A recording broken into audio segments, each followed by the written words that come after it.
Terus kapan saya akan merasa cukup? Ya kalau dibilang merasa cukup, mungkin saya bilang nggak akan pernah cukup.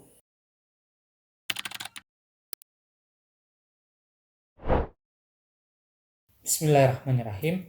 Oke teman-teman, udah lama banget nih saya nggak upload di channel Master of Sales ini. Jadi ada beberapa teman-teman yang bertanya apa sih kegiatan saya atau lebih tepatnya bisnis yang saya jalani saat ini atau selama setahun ini setelah saya mengundurkan diri jadi distributor. Sebenarnya saya ingin menceritakan di video ini saya ingin menceritakan perjalanan saya setelah saya keluar dari distributor sampai saat ini, sampai detik ini ketika video ini dibuat. Jadi teman-teman, setelah saya berhenti atau mengundurkan diri menjadi distributor salah satu produk, tentu otak bisnis saya jalan. Maksudnya saya pasti ingin mencari bisnis yang menurut saya lebih baik, lebih bagus untuk saya jalani, untuk saya tekuni. Maklum saat itu saya sudah mempunyai istri dan satu orang anak. Dan saat itu pun istri saya sedang mengandung anak kedua saya. Tentu sebagai seorang suami, sebagai seorang bapak, saya harus menafkahi mereka semua. Maka yang terlintas di pikiran saya saat itu adalah lanjut mencari bisnis baru yang bisa saya tekuni, yang bisa saya geluti. Apakah bisnis baru itu ada? Apakah bisnis baru itu saya dapatkan? Ya, saya dapatkan dan saya mencoba untuk fokus dan tekuni di sana. Tapi tidak berselang lama, bisa dibilang baru 1 atau 2 bulan saya menjalani bisnis itu, rasa-rasanya hati saya terasa tidak enak dengan bisnis tersebut. Setelah saya tahu sistem bisnis itu tidak sebagus di awal pemikiran saya, bukan ingin mencari bisnis baru, tapi saya berusaha berhenti sejenak dan mencari ilmu-ilmu tentang bagaimana seharusnya atau bagaimana sebaiknya sistem bisnis yang bagus itu berjalan. Disinilah saya mulai berpikir, kenapa banyak beberapa orang menasihati saya tentang perjalanan bisnis saya, terutama orang tua saya. Saat itu, papa bertanya pada saya, apakah saya ingin begini terus? Apakah saya selalu rela jika bisnis yang saya bangun bertahun-tahun dan bisnis itu besar, namun di suatu ketika ternyata bisnis itu melenceng gitu ya, atau sistemnya berubah menjadi sistem yang kurang baik menurut saya atau menurut ilmu yang saya pelajari, apakah saya akan langsung memutuskan mengundurkan diri dan mengulang lagi dari nol semuanya? Sebenarnya awalnya omongan papa saya itu saya nggak terlalu hiraukan, tapi seiring berjalannya waktu, seiring bertambahnya ilmu, pikiran saya menjadi terbuka. Dan benar saja, ternyata setelah saya merenungi perjalanan hidup saya itu udah berkali-kali mengundurkan diri dari bisnis yang saya bangun sungguh-sungguh gitu. 3 bisnis yang saya ingat banget gitu ya. Ya mungkin menurut teman-teman bisnis itu nggak besar, tapi menurut saya saat itu berarti bagi saya dan cukup besar bagi saya. Bisnis pertama itu ketika saya masih SMA. Saat itu saya berpikir bahwa ya namanya bisnis mulai aja dulu. Ya seperti kata-kata motivator atau kata-kata para pembisnis sukses pada umumnya yang memotivasi pengusaha-pengusaha pemula untuk mulai aja dulu. Ilmunya belakangan. Akhirnya saya mulai aja dulu. Ketika saya sudah mengeluarkan modal yang cukup besar saat itu, ya mungkin menurut teman-teman atau menurut saya saat ini modal tersebut tidak terlalu besar. Tapi menurut saya saat saya SMA dulu atau menurut saya saat itu cukup besar. Modalnya hampir sekitar 2 jutaan. Saya sudah ngeluarin modal seperti itu, baru saya cari tahu ilmunya, ternyata saya menemukan bahwa sistem ini tidak bagus. Dari segi agama ada perdebatan halal haramnya, dan dari segi sosial ternyata bisnis tersebut biasanya atau seringnya atau bahkan selalu menguntungkan orang-orang yang gabung di awal.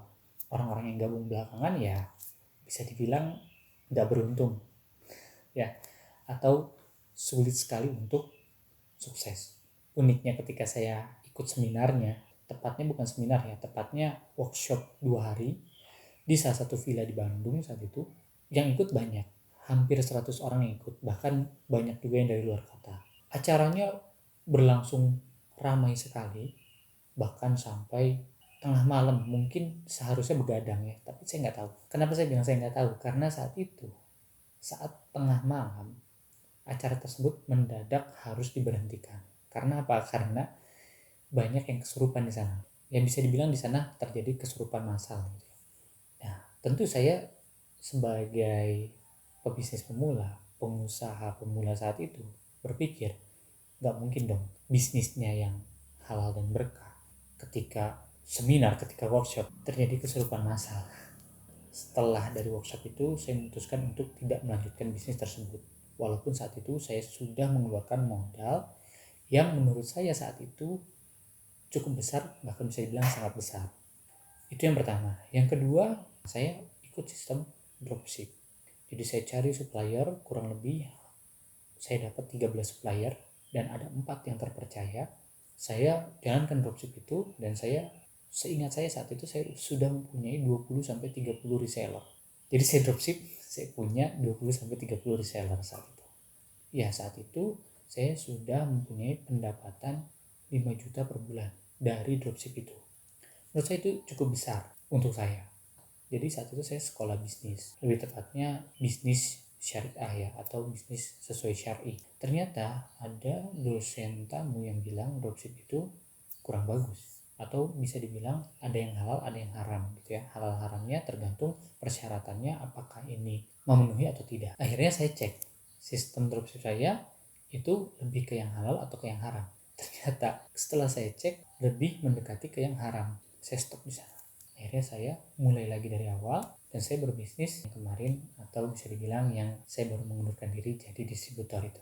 Nah, itu bisnis sebenarnya saya udah tahu ada ketidakbagusan sistem itu di tahun pertama saya berbisnis itu. Saya kasih masukan gitu ya. Sempat ada perubahan, tapi di tahun kedua atau di tahun ketiga saya lupa, itu ada perubahan lagi. Jadi sistemnya balik lagi ke awal. Jadi yang tadinya sistemnya sudah berubah menjadi lebih baik karena satu dan lain hal, balik lagi sistemnya ke awal. Saya sebagai distributor menetapkan reseller-reseller di bawah saya, agen-agen di bawah saya, itu tetap memakai sistem yang baru atau sistem yang menurut saya lebih baik daripada sistem di awal bisnis tersebut. Dari sana bisnis saya berjalan lancar, kurang lebih saya jadi distributor itu sudah 4-5 tahun dan sudah menghasilkan per bulannya itu bisa mencapai ratusan juta. Saat itu menurut saya besar, kalau menurut teman-teman itu biasa aja ya, tapi menurut saya saat itu pendapatan itu tuh besar banget. Ternyata seiring berjalannya waktu, di tahun keempat itu mulai banyak sistem-sistem yang kurang baik. Jadi nggak ada masalah di produknya. Jadi selama saya bisnis, produknya itu nggak bermasalah, produknya halal. Nggak ada masalah di dalam produknya. Tapi rata-rata masalahnya itu adalah di sistemnya. Sistem yang saya maksud di sini adalah bisa jadi dari akad, atau dari goror, ketidakjelasan, atau dari riba, dan lain sebagainya. Jadi sistem yang saya maksud adalah apakah sistem ini sesuai dengan syar'i atau tidak. Memang dalam bermuamalah dasar hukumnya adalah mubah, tapi ingat bisa menjadi haram ketika ada dalil yang melarangnya. Kewajiban para pebisnis atau teman-teman nih, termasuk saya yang memang ingin terjun ke dunia bisnis, sebaiknya cari dulu apa sih yang nggak boleh, apa sih batasan-batasan dalam bisnis. Jangan sampai ketika teman-teman bangun bisnisnya sudah besar, teman-teman baru tahu bahwa sistem di bisnis yang teman-teman jalani kurang bagus atau bahkan bisa dibilang haram. Banyak teman saya yang berbisnis seperti itu, modal berani, modal uang, tapi belum cukup ilmunya, terutama ilmu hukum halal haram bisnis. Ketika mereka sudah besar, sudah punya pendapatan ratusan juta, bahkan ada juga yang miliaran, dan mereka tahu sistem yang mereka jalankan tidak bagus. Jadi mereka tahu ketika bisnis mereka sudah berkembang. Saya pun mengingatkan. Ketika saya mengingatkan, saya kaget bahwa ternyata mereka sudah tahu lebih dulu dari saya, sudah tahu bahwa sistem yang mereka jalankan itu tidak bagus atau bisa dibilang haram. Mereka tahu, tapi setelah itu saya tanya, kenapa? Sudah tahu kenapa tidak ganti sistem atau kenapa tidak berhenti? Mereka menjawab, rata-rata dari mereka takut pendapatannya berkurang, takut pelanggannya kabur, takut resellernya marah kalau mereka ganti sistem. Ya begitu.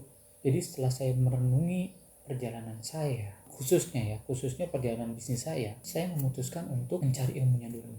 Jadi saya nggak mau asal praktek, tapi nanti di ujungnya ketika bisnisnya sudah berkembang, saya baru tahu itu nggak bagus dan saya harus ulang lagi dari awal. Daripada seperti itu, saya lebih baik mencari ilmunya dulu. Ketika ilmu saya rasa sudah cukup, baru saya mulai bisnis dengan serius. Lalu selama setahun ini, gimana saya? Apakah saya cuman belajar aja?